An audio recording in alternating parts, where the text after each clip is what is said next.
By the early 1900s, chemists were already looking for new and innovative ways to turn nitrogen from the atmosphere into fixed nitrogen suitable for use in fertilizer, refrigeration, explosives, and plastics.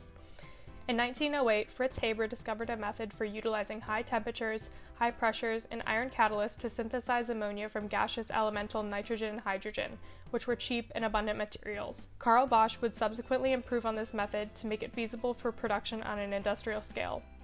The resulting system is known today as the Haber-Bosch process. While the Haber-Bosch process would prove essential to large-scale food production, it also led to a few extremely detrimental consequences. Firstly, such a dramatic increase in food production efficiency is often credited as the instigator of the massive population increase in the last century. Likewise, the continual and excessive use of nitrogen fertilizers results in increased greenhouse gas emissions into the atmosphere and a loss of biodiversity in plants. Furthermore, the fixed nitrogen ammonia produced has been used in the past 100 years to create powerful and violent explosives in warfare, leading to the deaths of thousands. Our first reactant is nitrogen gas, or N2. N2 consists of two nitrogen atoms connected with a triple bond, as shown in its Lewis dot diagram. Each nitrogen has one lone pair of electrons which aren't involved in bonding.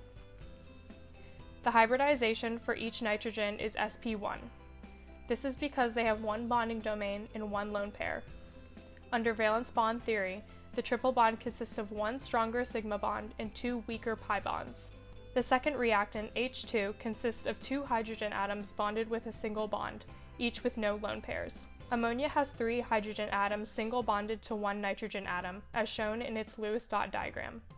NH3 is a polar molecule with a trigonal pyramidal geometry, since its steric number is 4 and it has one lone pair. The nitrogen is sp3 hybridized since it has three bonding domains and one lone pair. According to valence bond theory, it makes a sigma bond with each hydrogen atom. Molecular orbital theory allows us to visualize the organization of electrons into orbitals of increasing energy. Subsequently, the bond order of H2, calculated by subtracting the number of electrons in antibonding orbitals from the number of electrons in bonding orbitals and dividing the difference by 2, is 1. As seen in the diagram, the HOMO of H2 is the sigma 1s orbital, and the LUMO is the sigma 1s antibonding orbital. Now looking at the MO diagram for nitrogen gas, the bond order of N2 is 3. As seen in the MO diagram, the HOMO of N2 is the sigma pz orbital, and the LUMO is the pi star orbital. Because the difference in energies of nitrogen's 2p and 2s orbitals are less than 13 eV, there is orbital overlap between the 2pz and 2s orbitals of N2. The molecular orbital diagram of ammonia shows how three degenerate 1s orbitals of hydrogen combine with the 2s and 2p orbitals of nitrogen in bonding. We're now going to identify the non-covalent interactions of the products and the reactants, as well as the properties that contribute to these interactions.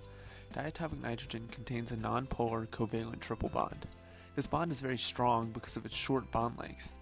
Because diatomic nitrogen is a non-polar molecule, the only non-covalent interaction it will participate in is the formation of an induced dipole. These temporary dipoles are called London dispersion forces. Hydrogen is also a non-polar, covalently bonded diatomic molecule, so it too only participates in London dispersion forces. Ammonia, however, will participate in more non-covalent interactions. Ammonia can make hydrogen bonds with itself because the three hydrogens bonded to the central nitrogen atom allow the nitrogen to act as a hydrogen bond donor, while the lone pair of electrons on the nitrogen atom can serve as an H-bond acceptor. Also, because of the electronegativity difference between hydrogen and nitrogen, with the delta En equaling 0.84, ammonia is a polar molecule. Since the nitrogen is more electronegative, it will bear a partial negative charge, while the hydrogens will bear a partial positive charge. As a result, it will participate in dipole-dipole interactions with itself and other molecules. Of these, the hydrogen bonds are the strongest non-covalent interactions. Next, we will discuss the transition state for this reaction. As you can see in this image from Spartan, as the three hydrogen bonds are forming, the triple bond in the diatomic nitrogen is breaking. Hammond's postulate tells us that, because the Haber process is exothermic, the transition state will resemble the reactants more closely than the products. The next section is the thermodynamics and kinetics of the reaction. The change in standard enthalpy of formation is the standard enthalpy of formation of the products minus that of the reactants. The standard enthalpy for ammonia is negative 45.94 kilojoules per mole, while the standard enthalpy of both reactants is 0 kilojoules per mole. The change in standard enthalpy is negative 91.88 kilojoules per mole. Because there is a negative change in enthalpy, the reaction is exothermic, meaning it gives off heat. The change in entropy for the reaction is the difference in entropy between the products and reactants. The entropy of ammonia is 192.77 joules per Kelvin. Entropy of the reactants is 191.609 joules per Kelvin for N2, and for H2, it is 130.68 joules per Kelvin. The change in entropy is negative 198.109 joules per Kelvin. Because there are 4 atoms in ammonia, the molecule has 3 N, or 12 degrees of freedom, associated with the possible energy arrangements of the system. The Gibbs free energy for this reaction depends on the values of delta H and delta S, along with the temperature of the reaction environment. The standard temperature is 298 Kelvin. The negative Gibbs free energy value means the reaction is spontaneous.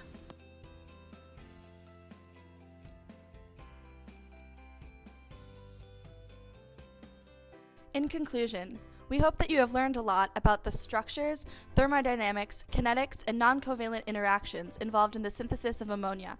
Thank you for listening.